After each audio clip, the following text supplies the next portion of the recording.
Joe Flacco and the Bengals have to get a win on Thursday night to keep their season alive. The importance of Thursday, plus, well, how nice it is to throw to T. Higgins, Jamar Chase, and much, much more right now on Enter the Jungle.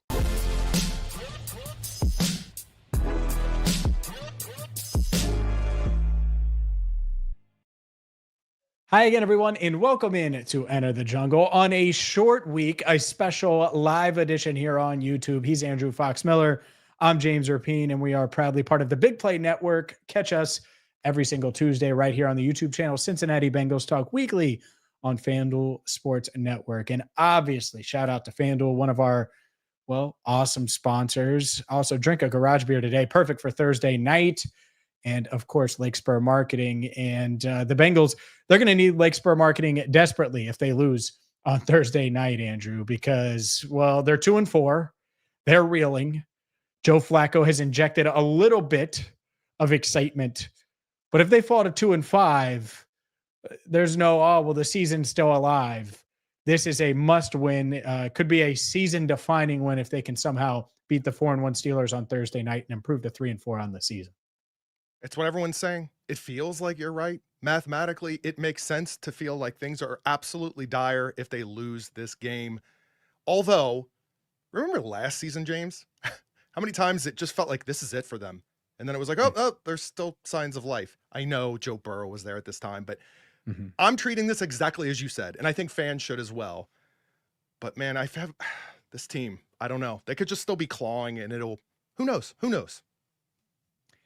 Yeah, mathematically, like I had someone tweet me on Tuesday, like, they could still go for the wild card, or they could still look. When you're 2-5, I'm not going to be talking about playoffs.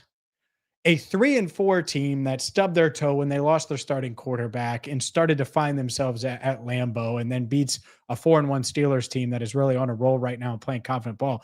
That is something I could get behind.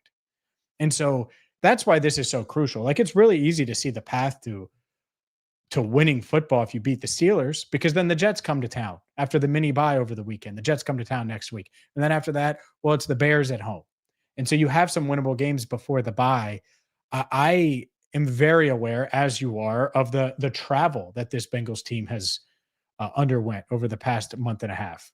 4 of their first 6 games on the road. So now they have 3 straight games at home. So when I'm put together the path for Joe Flacco, Jamar Chase, and company to be a winning football team, it starts with winning Thursday night. It starts with gaining a game in the North. And if they do that, then you could start to see the path to them turning their season around. But this idea that, they still wouldn't be eliminated and all those things, well, sure, because of the week, because of the time of year it is. But if you're 2-5 in the middle of October, that's an awful, awful place to be, especially because that would have meant 5 straight losses. So to me, this is a must win, and it's a major pivot point for the 2025 Cincinnati Bengals and maybe the entire Bengals franchise. I mean, you could convince me of a lot of directions and a lot of things that change mindset wise and mentality wise with a win versus a loss this week. Obviously, it means that they would have to win more games after this week, but Thursday night is huge. Yeah, I agree. I feel that in my mind, this is absolutely must win. Do I think that this show, Enter the Jungle, is just going to be airing B-roll for the rest of the season if they end up losing? No, I don't feel that way. There's going to be plenty to talk about, and there's still always possibilities out there. But I will say that you mentioned travel. I traveled to 1 road game most recently with you being to Green Bay against the Packers. I can't imagine what they're going through because I'm exhausted from that. Like, I wasn't even sure if I'd be able to wake up for this show, by the way. Also, hold on. They are traveling private jet style. They're okay. Yeah, they are fine. I get it. I get it. But I mean, even if it was a fraction of the exhaustion from our trip to Green Bay, but more on that another time. I will say though, that while walking outside of a restaurant across from Lambeau, because I couldn't find tickets to the game, and seeing the fireworks go off because the Packers won, I was kind of like, good for them. Because I knew this game was so important. It was all I was thinking about in that moment. Yep. It's the season. When it comes to being a a playoff level football team, I think the path you look at it, there aren't a lot of good football teams right now. There's not a lot of good football being played around the league. And so maybe the Bengals can get on that path. Or maybe they go in the direction a lot of people already have them on. The Joe Burrowless Bengals continue to lose. I asked Joe Flacco on Tuesday about this very topic, and Jamar Chase naturally was asked about it as well. But I asked Joe if this feels like a must win given the situation and given the standings in the AFC North. Roll the clip. Yeah. I mean, I came over the sideline a couple times and was telling Jake, like, just the way they plucked the ball out of the air. Like, oh, wrong one. My bad. Every game is a must win. You want to win every game, but when you look at the standings, does it feel like this one is even more crucial given where they are and where you are? it's tough to put that kind of pressure on yourself and your team. You know, you just got to go out there and you got to take it each play at a time, and each one of you has to do your own job and focus on that. And I think the more you can focus on being in the present and just doing your job, then the results take care of themselves the best way. I would say we need to win bad just because, like you said, it's 4 straight, and we know we're close to winning. If not just winning, just getting a lot of wins. We know we're close to it, and it's right there. It's in our reach. We got to finish it and build off the right way. Been hearing this 5 years. I've been here. I've been hearing it every week. Something y'all say a lot out here. You know, I mean, at the end of the day, we know we got to win. Certain games, we know we got to beat division teams for us to put ourselves in position to be number one in the division. But, you know, at the end of the day, we got to actually put the work in and do it when it's game time. Got to do it. And I agree there. I like Joe Flacco's approach. He's been here officially a week as we're doing this show. So it's not like he'd come and say, we better win this freaking game or else. Like, it's a tough spot to put him in. And I still had to ask the question. But for those that doubt it, like doubt the path and think that, you know, we're being hopeful for no reason, I just want to point out a win would mean 2-0 in the AFC North, would mean 3 wins in the AFC. It would gain a game on the AFC North leaders in the Steelers. If you're not sold on the Steelers being really good, which I think a lot of people feel that way, that they're fine, but they're not a great football team. Well, then why not? Why not think that, all right, well, this is still a winnable division? And it is, as long as they handle business Thursday night, which I'll say it for Joe Flacco, is a must win. Okay. Yeah, I hear you. Look, we could say must win all we want. I know we'll be talking about odds through FanDuel and the division odds and so on and so forth. How are you feeling going into this game as far as the challenge that the Steelers will present at home for the Cincinnati Bengals in primetime? How are you feeling right now based on how we saw Flacco play against the Packers? I think the Steelers are beatable. They're really talented. Great pass rush, great front. I think that their secondary has improved with Jalen Ramsey. He's helped them in a bunch of different ways and playing well and embraced life under Mike Tomlin, as has Aaron Rodgers, as has DK Metcalf. Like, they're a good football team. There's no doubt in my mind about that. But are they beatable? Of course they're beatable. Mm-hmm. Of course this team can beat them. And if they are, and this is why it's such a good measuring test, because with the Bengals' backs against the wall, with their season on the line, with competent quarterback play, can you go win a game at home with your season on the line? If they're a good football team or trending toward that, they will win this game.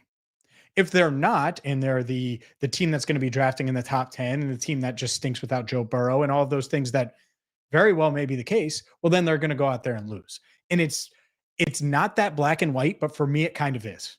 And it's this fork in the road moment where you're either this or you're this, and show us what you are. And we'll see. I think maybe I'm overhyping it, but I don't think I am. I do think it's pretty close to that black and white in the significance of Thursday night.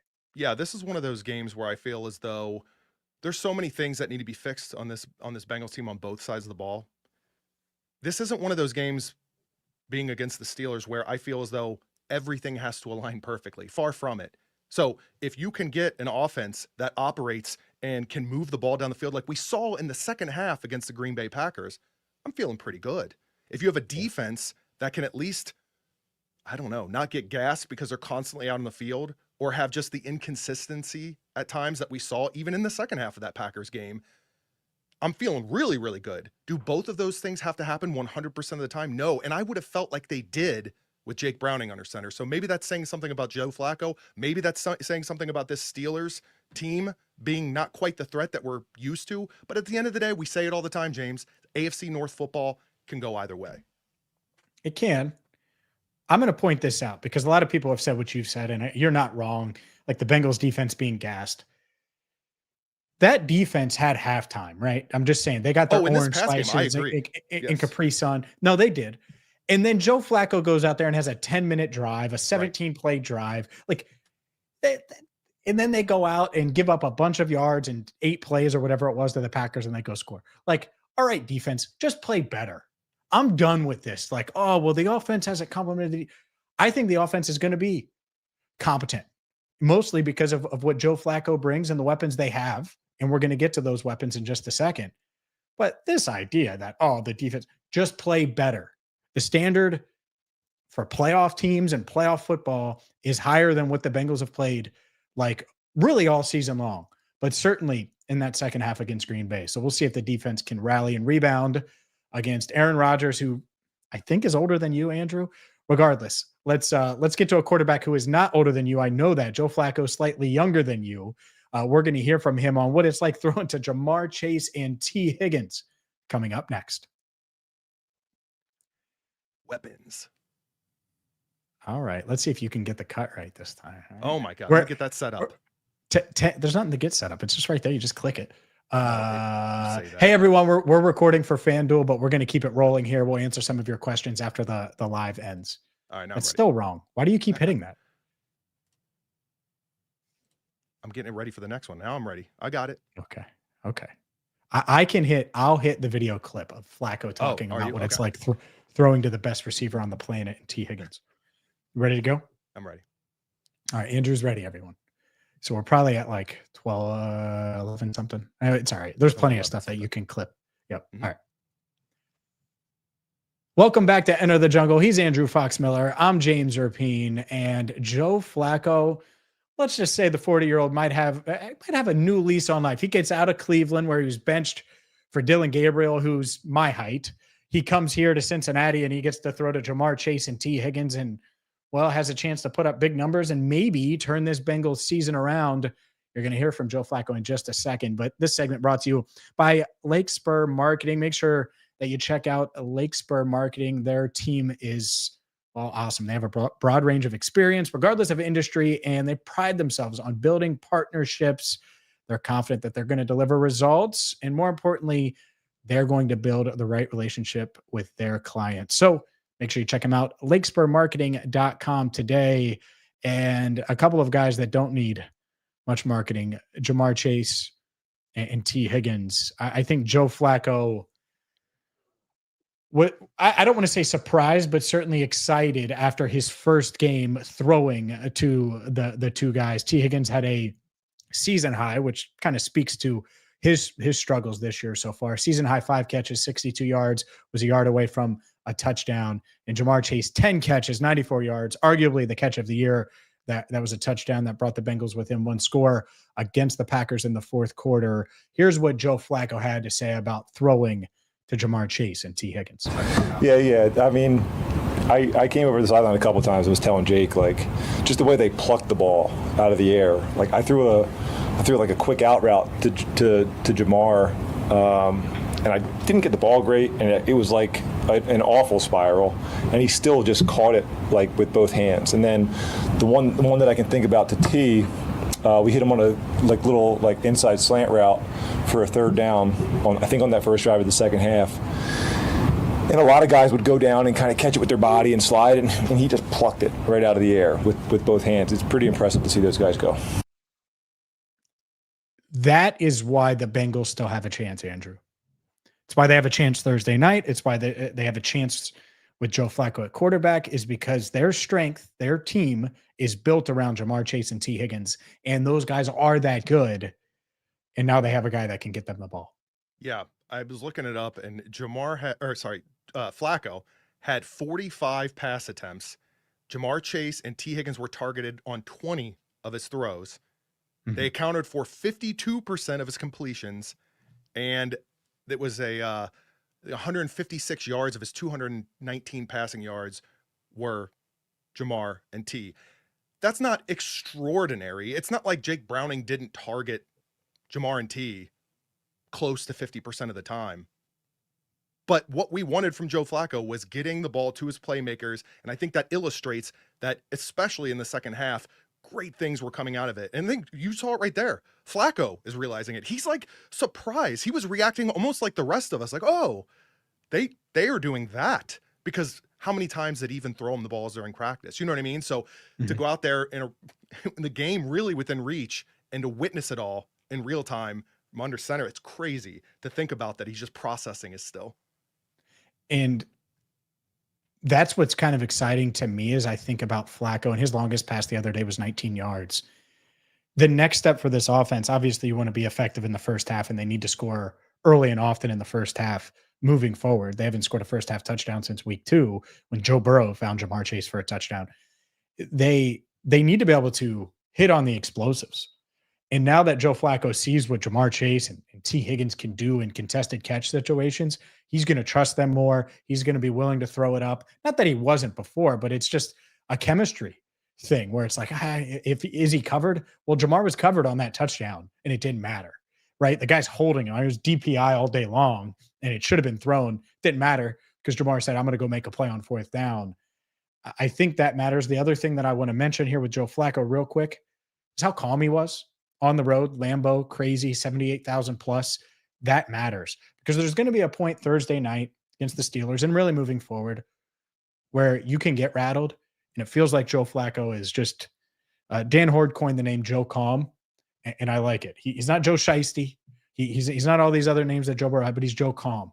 And Joe Calm can matter a lot and be a big deal when he's throwing to Jamar Chase and T. Higgins. Up next, Mike Tomlin, not happy with the Cleveland Browns for sending Joe Calm to Cincinnati. We'll discuss that next. Welcome back to Enter the Jungle. I'm James Rapien. He's Andrew Fox Miller. And let's dive into these Mike Tomlin comments, because last week when the Joe Flacco trade happened, Andrew, I think there were a lot of people in the fan base like, 40-year-old Joe Flacco, that guy's going to help. And there was like some real debate. I didn't feel that way. I like the move. I think you like the move on the surface, at least. Mike Tomlin hated the move. Hated that the Bengals were able to land Joe Flacco. He said, quote, "To be honest, the trade was shocking to me. Andrew Berry, the Browns GM, must be a lot smarter than me or us, because it doesn't make any sense to me to trade a quarterback that you think is good enough to make and be your opening day starter to a division opponent that's hurting in that area. But that's just my personal feelings." I'll translate that for you, Andrew. We were going to, and this is Mike Tomlin talking. We were going to kick the crap out of Jake Browning and the Bengals, and instead you give them a real quarterback that can utilize their weapons, and they're much more competitive now than they were a couple of weeks ago with Jake Browning as their starter. Yeah. Two things. One, as someone who roots for the Bengals, this gives me great joy. Let's get that out of the way. And then 2, to your point, can you blame him? Can you blame Tomlin? Like about a week ago, he thought he was facing Jake Browning. We all saw what was going on with Jake Browning. Like I'm sure it got to a point where he was thinking he wouldn't even have to watch tape on Jake Browning in that next week. And now Joe Flacco's coming out the tunnel and getting cheers for the first time from Bengals fans in Paycor Stadium. It's got to be wild for him. And Flacco led the Colts past the Steelers last year. He didn't start, but came in, led the Colts past the Steelers 27-24.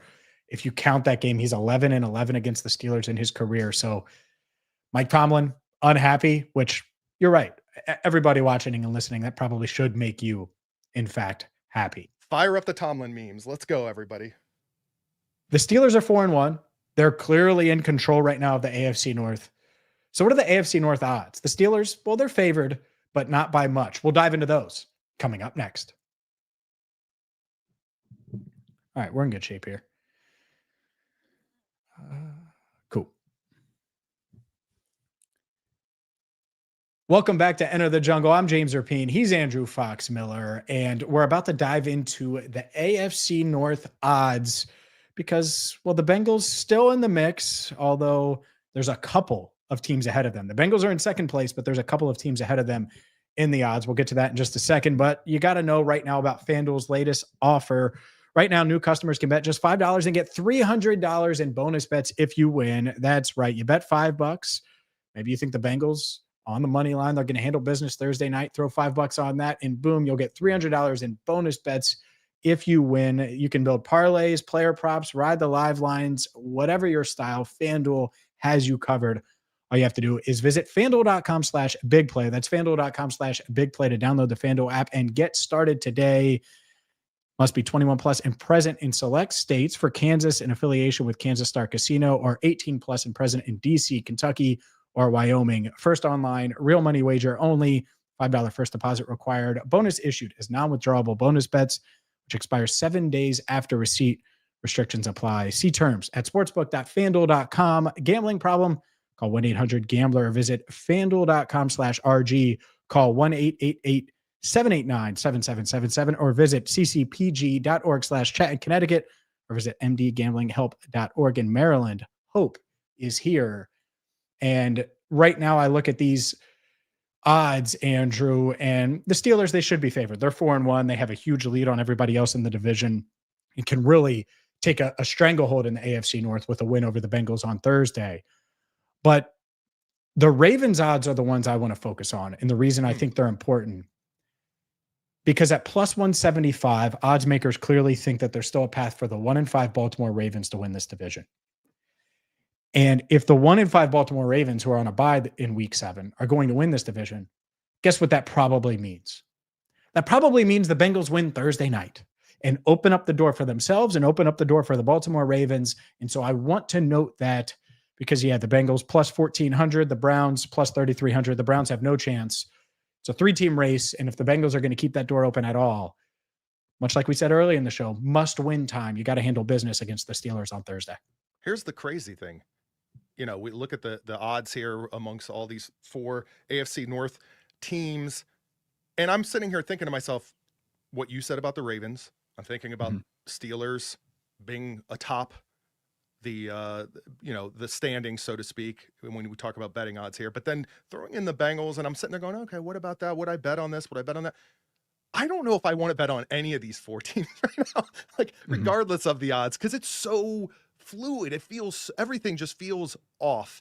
And I don't envy anyone that has to come up with these odds. I would say this.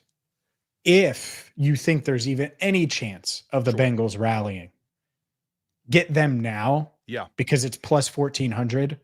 So if you think, now I'm not saying that you should. I think that Ravens line is really, that tells a ton. That says a lot about how they view the Steelers. And so can the Bengals handle business? And if they do, I think these odds are certainly going to change and flip. Now's the time ahead of Thursday night. And like I said, FanDuel.com/bigplay is where you go to make that happen. But Andrew, it's huge. It's a huge week. And if the Steelers win, they're 5-1 and the Ravens are 1-5. Like it's really hard to see the path where the Steelers don't handle business in the division. The Ravens schedule is getting softer. The Bengals schedule lightening up a little bit if you handle business on Thursday night. So all eyes on Thursday night. Obviously, we're going to have you covered on the YouTube channel, Cincinnati Bengals Talk. For Andrew Fox Miller, I'm James Rapien. Thank you so much for watching and listening to Enter the Jungle. Don't go anywhere, everybody. We'll answer a few questions here. We just wanted to get through that. I think we're okay time-wise. I think we are. I'll cut it down to 22 minutes for FanDuel. But now, by the way, James, if the Bengals lose this week, I'm going to blame you because you didn't go white out like I did. Oh yeah, I didn't. And I don't I have some shirts here that I put on for recordings. I'm sure you're aware. I have gray, I have orange, I don't have white anywhere. Yeah, so. All right, let's get some no white to be found. Comments. I had a white shirt in here yesterday actually, and I threw it in the laundry. So there you go. There you go. Behind the scenes look. A behind the scenes look here. How are you feeling about Trey Hendrickson, James? Well, I just said it was a must win and season's on the line. So I mean, how better are you feeling? I mean, you better give him everything that if he can play, he needs to play. right? And I think he will play if he can.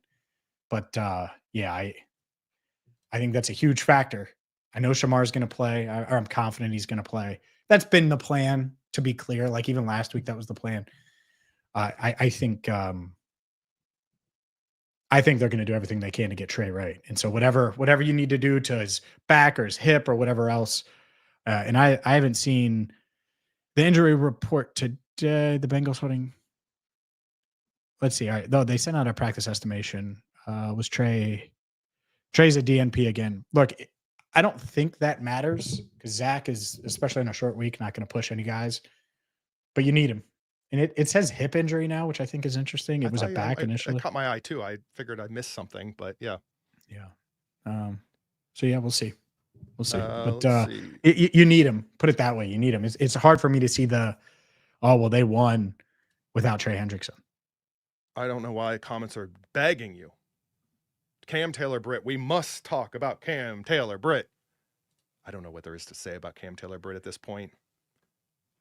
No, I mean, it's tough. Yeah, what is there to say? Like, you hope he can rekindle his success against DK Metcalf last week or 2 years ago, this week. But Cam Taylor-Britt has really struggled and he's been inconsistent and it's hard to bank on him right now. So you're looking at DJ Turner, who's playing great. Dax Hill is playing really well. And I could see Josh Newton out there and them going that route. But yeah, I mean, how many snaps? I have the snap count up in front of me. How many snaps did Cam play? Cam played.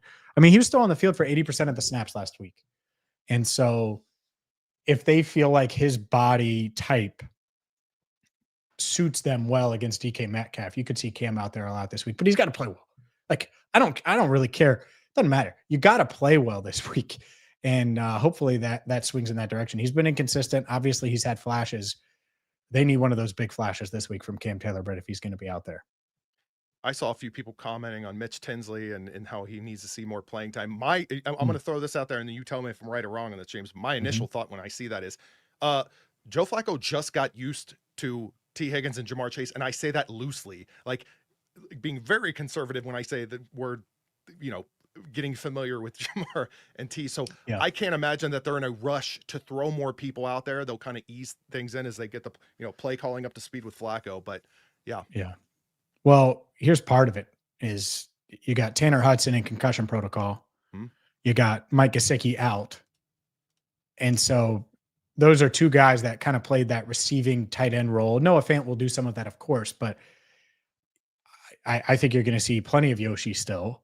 And you might see more Mitch Tinsley naturally. And he's clearly wide receiver 4 now. Just from an offense standpoint. Does Charlie Jones, his ribs, I didn't look here. Yeah, he didn't practice either. And so we'll see on him. I know he was in pain after the game on Sunday. And so that's a major factor too in what happened. So I think that's one that certainly bears watching.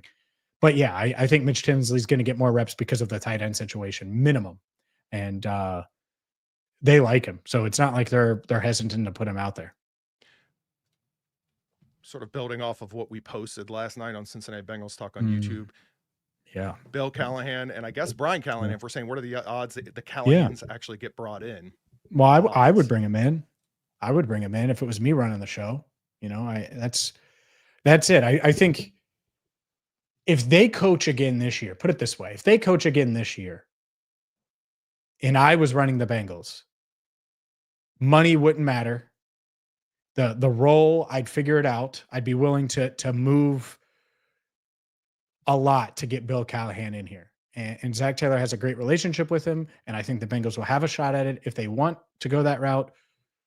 But it is dependent on the Callahans wanting to coach again. They may want to go drink garage beer on the beach or Mai Tais on the beach, and I wouldn't blame them. I won't blame them one bit, Andrew.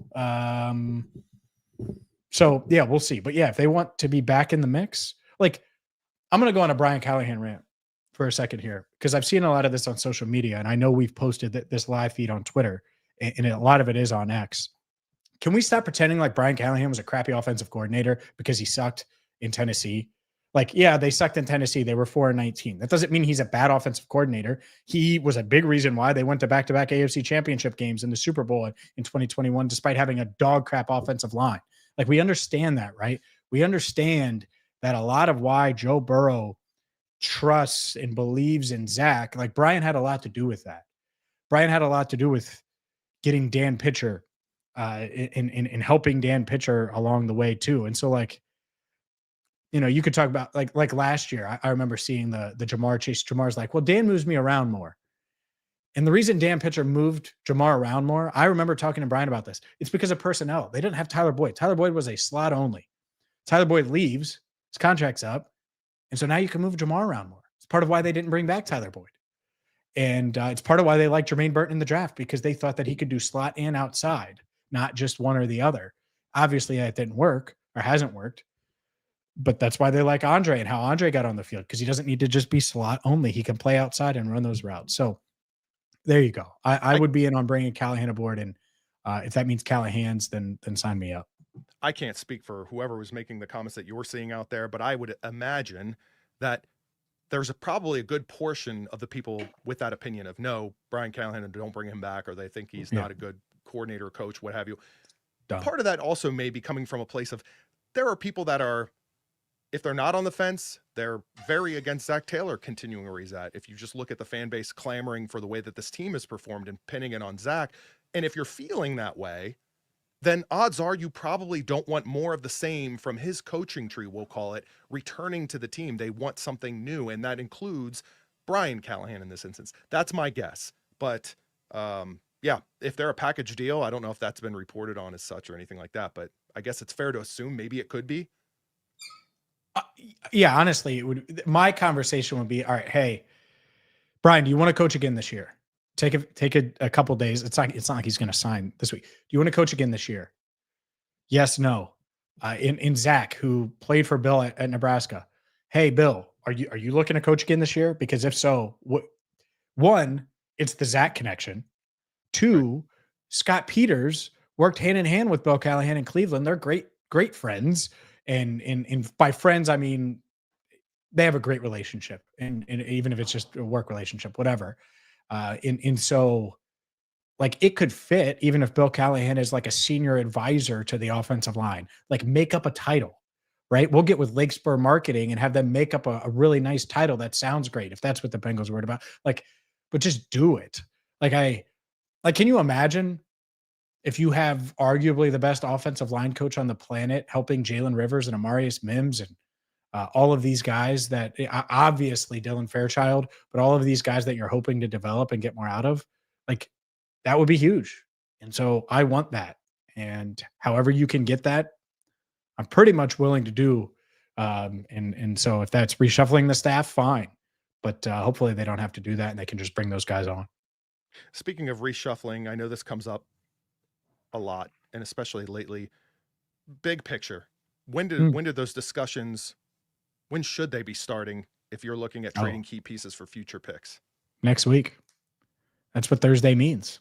I mean, that's literally what Thursday means. It could be an era-changing win or loss in my mind. Will the Bengals look at it that way? Not necessarily, but honestly, if they lose Thursday, they could very well lose to the Bears. Yeah. Like, who knows? Maybe the Jets get their first win against them because Justin Fields runs the read option and they don't stay with him like the Steelers game last year. Like, who knows? But yeah, I think we're close to that. And that's why Thursday is so important, because if you get to 3-4 and you have 3 wins in the AFC and 2 wins in the division, and you have some winnable games coming up, and you don't feel like the Steelers are that great, and you believe in Joe Flacco, and you have the like, you can collect your breath and be like, hey, we're close to 500. It was a really crappy 3-game stretch and the 3.5 game stretch for that first half in Green Bay as well. But we're bouncing out of it. And one thing that, and I don't know if Zach Taylor is going to be able to, but one thing that he has been very good at is navigating these times and finding a way to get them playing better to good. Well, it needs to happen now. And it needs to happen Thursday. Doesn't mean they have to have their best game of the 2025 campaign as a whole, but they need to be complete enough to win that game. And if they do, then that conversation changes to all right, well, where can they go? But if they lose 2-5, probably don't have a shot at the division. And without winning the next two, I don't see how they wouldn't trade some of these pieces. And maybe even if they did win those next two at 4-5, maybe you consider it. But certainly winning Thursday is going to help that a lot. And if not, you're going to see my tone in tenor change a little bit. Yeah, for sure. Tone.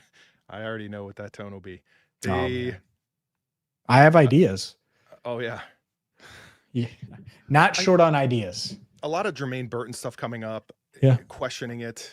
Sure. What are we doing is basically what I would sum it Yeah. up to. Yeah. We being Jermaine, we being the organization, all Yeah. of it. Well, 3rd round pick. They clearly don't feel like he's ready to play and not doing the right things by their actions. No one's told me that. And so until he does, think about it, he got beat out by Mitch Tinsley. You think they want that on their side of it? They don't want that. Some guy they signed this offseason to come in and beat out their 3rd round pick. But that's where they're at. And so it's up to him. And he's got the talent. I mean, Jermaine has a ton of talent, but the day in, day out grind that is the football season is hard. It isn't easy. And he's got to get that part down. And so that's the issue right now. It's not like the Bengals don't want him or aren't hoping that he doesn't. Of course they wanted him. That's why they drafted him in the 3rd round.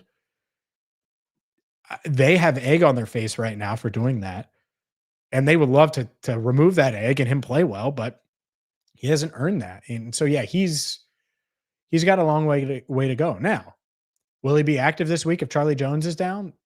Probably. I would assume so. We'll see. You're saying probably. You need a 5th receiver. I understand. And I would like to think you're right.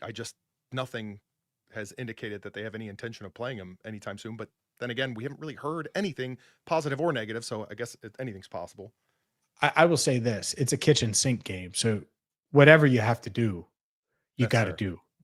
And so now if you don't trust Jermaine in that, well, then you're going to see Kendrick Pryor or, that route and a practice squad guy. And they can wait until game day on primetime games to make that move.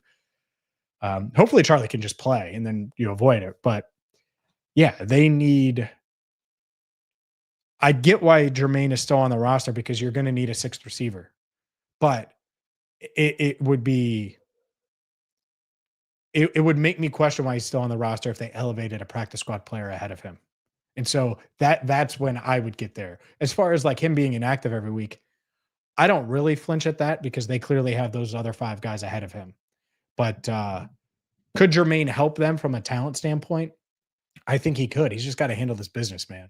You just got to handle your business. Well, and it goes back to what I was kind of saying about Mitch Tinsley in that handles his business always. You don't. Go ahead. You can say kitchen sink, but there's also a little bit, I imagine, a level of balance in terms of what are we throwing at Joe Flacco? Do we trust Jermaine Burton out there, given that Joe Flacco's still getting used to all the other personnel? You know what I mean? I don't know. So no doubt. And I think if Jermaine were to play any offensive snaps, you're talking very basic. This is what you're doing. Yeah. Do it. Because you can't risk. I mean, remember when they tried to feature him? Was it in Baltimore last year? It didn't go great. And so you got to make sure that everybody's on the same page. A couple more quick ones that we'll get through here. So one, I think this is a good one because I think we talk about the time frame of Joe Burrow coming back. And I know we've talked about this recently in the last week or two when we did a live, but people I think are starting to wonder, I think the sign of kind of hope, aside from winning Thursday night, is when do you see his sort of presence on the field? Obviously there's recovery that needs to take place before he can get there. But when do you get to a point where you're healthy or visibly in a position to be able to confidently go out on a field, I suppose, for optics and be there on the sideline? Because regardless if he's in a wheelchair or not, I think his input is valuable in real time during the game. Fair. All right. So he's walking. Let's start there. I'm just giving extremes here. I know, but he's walking. Look, I don't really care if he's on the sideline. I know people do, and it's an advice thing, but You think Joe, like, I think for Jake, maybe it could have helped a little bit. To be fair, yeah, less so with Flacco. I'll give you that. Like, you think Joe's, is going to go up to Joe and be like, hey, Joe Burrow's going to be like, man, you've been here for 10 days. That sucks. Like, I need reps too. Yeah. Like, I think it's going to be like that. Like, so I honestly think it's up to Joe. It feels like it's up to Joe whether or not he's on the sideline. Does he want to go out there just to get his picture taken and do all that stuff? I would just put him in the booth, put him upstairs so he can watch the game. Like, if he wants to do it and go that route. He obviously wasn't there. Taylor Swift. Yeah, well, he wasn't there for the Detroit game. We'll see. Primetime, I don't know, man. I don't know. Would it be good to see him? Of course. But he is walking. I don't know if you need him on the sideline. I mean, what's the real point? Yeah, maybe using the term sideline as a as no, but a lot of people that way. A lot of people, and that's fair. Yeah, I'll reiterate, for the purpose of Flacco, we needed it more. Not that he could have done it, but we would have needed it more during this sort of concern of morale dipping and the performance, of course, dipping with Jake Browning on the field. That was when I felt like, oh man, if he was out there, I'd feel a little bit more like confidence, and maybe that would help the team. I'm just speaking for myself in that instance, but with Flacco, no, I'm not as concerned about it. Yeah. So a couple more quick ones. Logan Wilson, I feel it's fair bringing him up as well, based on what we saw in the Green Bay game, or I would say lack thereof. When it comes to Logan Wilson, where are we at with Logan? What comments can we account for? I have a clip on this of Logan that I'm literally uploading right now that I'll play for everyone in a second. It's like 50 seconds or so. Of Logan or of Logan? Okay. Of Logan for today or from today. And he did get benched. Barrett Carter played all 61 defensive snaps. Demetrius Knight played 56 of 61. I just wrote about this for BengalsTalk.com, so I got it all stored. So that was 92% of the snaps Demetrius Knight played. Meanwhile, Logan played a whopping 12 snaps. And let me look. I forget what the percentage was, so clearly my memory isn't that great, even though I was just trying to show off. 12 snaps, 20% of the defensive snaps. Also had 13 special team snaps for Logan Wilson. Look, I think this feels like a mistake to me. I don't think Logan was that glaringly bad. I know there's been a lot of people that are like wondered about him losing a step and all those things. And yeah, maybe he isn't the Logan from 21 or 22. But is he worse than what we saw from Barrett Carter and Demetrius Knight? Like, it just seems like a weird time to do the youth movement thing. And I don't know what else is going on. What I will say real quick is I do think that Logan, and you'll hear it here, has embraced Barrett Carter and isn't going to take it out on Barrett Carter. But then pay attention to the end when he's asked about Zach Taylor in the decision. And it's a much, much shorter answer. Here's Logan Wilson. I told him that like on Wednesday of last week. We found out about this on Monday, and I put my arm around him. And I told him, I said, "There's going to be no hard feelings between us. Just know that like I'm not going to change who I am. I still want to help you out. I know I've played a lot of football, and there's things I can still pour into you." And I told myself I was not going to change who I am because of a time of adversity in my life, and whenever my career's done, like look back at this time of adversity and be able to tell my kids how to get through, how to work through adversity like this. And so that's what I'll be most proud of by the end of the day. I'm still going to work to continue to get better and just continue to support him as best as I can, because that's what a good teammate would do. I felt like you did some good things against the Lions. Like, you feel like you were playing okay? I felt like I was. But obviously Zach felt otherwise. So you're not happy with it, obviously. My bad. I forgot about the end, but you get the point there. Do you feel like you're playing okay? I felt like I was, but Zach obviously felt differently. Those moves stink. I think that the perception of Logan externally, at least by some, didn't match the play. They were much better against the run against the Lions than they were this past week against Josh Jacobs and the Packers. The Lions were a far better rushing team than the Packers going into those games. Logan was out there, and so I do wonder how much that mattered or would have mattered. He had 4 tackles in his 12 snaps.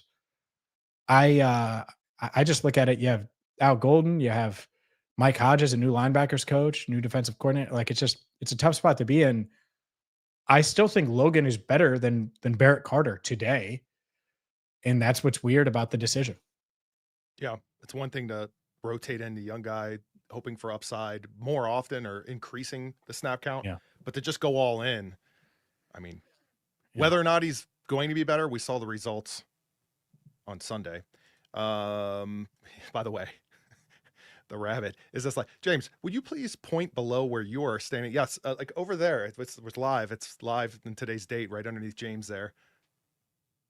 Yeah, it's live. It's live. We are live. Live.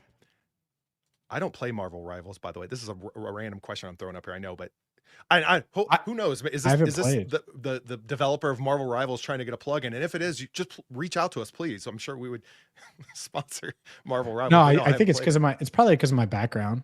Yeah. All right, I'll download it right now. All right, where all right, it's on. All right, so I got to download it on PS5. All right, I'll download it. Yeah. I've never played though. Yeah, I haven't either. It must be good if one Marvel person Rivals. comment on it, it must be good. No, I don't know. I must be good. Marvel Rivals review. 8 out of 10 on IGN. 8 out of 10 on GameSpot. He's laughing at us. You know. This is great. I mean, No, yeah. this is great. This is my wheelhouse now. Let's look here. Came out in December. I didn't realize that. NetEase Games. We're now promoting your product, I guess. It's free. All right, I'm in. All right, I'm gonna download it. Jordan, I don't know. No, the game is terrible.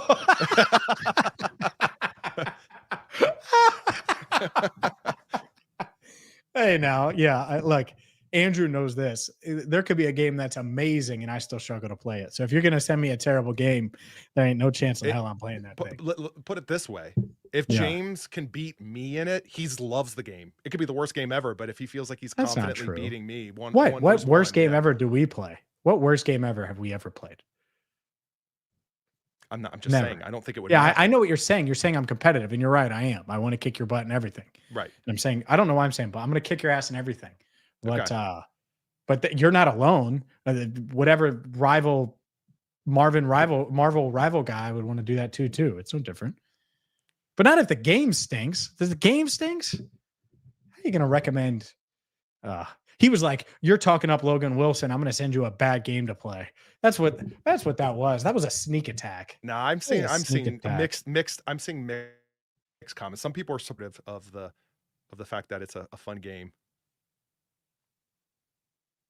See, and this is you're doing Natty Ron, you're doing exactly what I do. It's almost like you could like occupy like a toddler with like some sort of like flashy toy or screen or something, and then they go away for a little bit. James, like I just throw things his way, like, hey, I bet so and so could beat you in this, or I could beat you in that, and then he'll just stew on it for a good 15-20 minutes and be occupied with the thought of, no, nobody could beat me in this.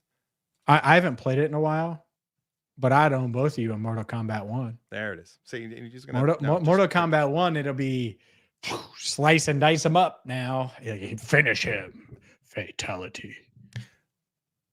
Mortal Kombat games are awesome, dude. Have you played any of the newer ones, like with the storylines? Like the storylines have been really fun. Like the past 4 Mortal Kombat games.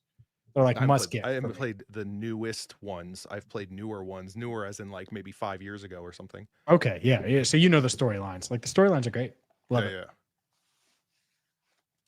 Dude, this dude's coming. He's gonna 1,600 hours on MK1. There you go. He might whoop me then because I haven't played in like a Jake Browning was still good when I was playing Mortal Kombat 1. Jake Browning was throwing touchdowns.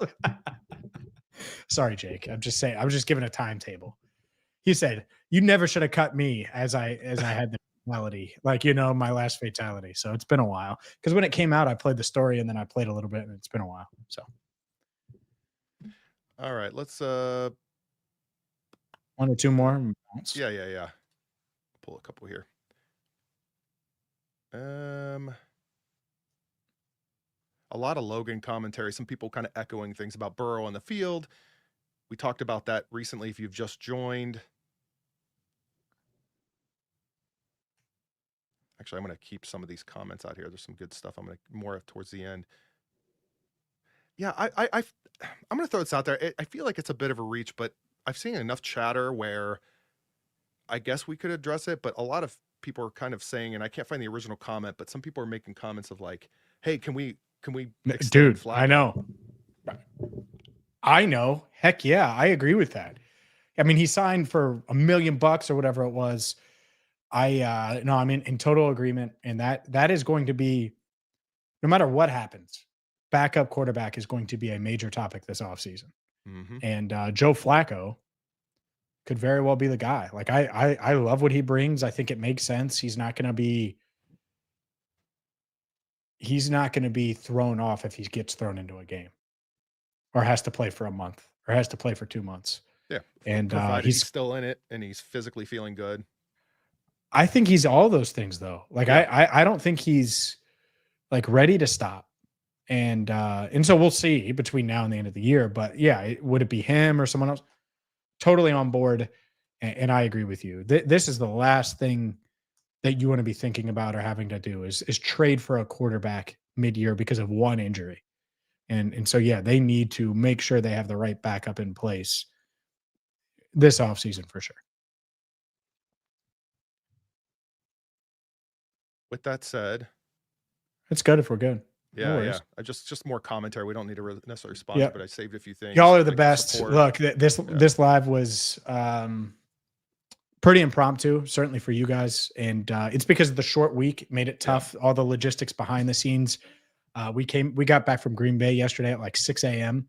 And By the way, so, speaking of, not to cut you off, sorry, but speaking of people saying, "Hey, love the show," whatever, I ran into so many people in Green Bay that like pulled me aside because they watched Cincinnati Bengals talk on YouTube. I met a kid. I say kid, he's probably like maybe 13, 14, but from Utah that was in Green Bay to see the Bengals play. And that's exactly what we do. Everyone everywhere. It doesn't have to be in market. It can be anywhere. Bengals fans love seeing everybody gather around and join these chats. But man, seeing people in Green Bay on the road was awesome.